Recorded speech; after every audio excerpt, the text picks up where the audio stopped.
ABN Marathi news मध्ये आपल्या सर्वांचं स्वागत आहे। ताज्या बातम्यांसाठी एबीएन मराठी न्यूजला सबस्क्राइब।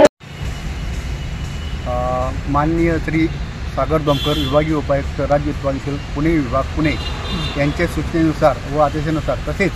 माननीय श्रीमती भाग्यश्री जाधव अधीक्षक राज्य उत्पादन शुल्क जिल्हा सोलापूर यांच्या मार्गदर्शनाखाली व श्री एस आर पाटील उपाधीक्षक राज्य उत्पादन शुल्क सोलापूर यांचे मार्गदर्शनाखाली निरीक्षक राज्य उत्पादन शुल्क भरारी पत्रक क्रमांक 1 यांनी दिनांक 10 जून 2025 रोजी कुरुल व सिकंदर टाकळी तालुका मोहोळ जिल्हा सोलापूर येथे धाड मारून 2 कारसह 140 गोवा राज्य निर्मिती विदेशी बॉक्स असा एकूण 31,90,000 रुपये किमतीचा पुरवठा गुन्ह्याचा मुद्देमाल जप्त करण्यात आला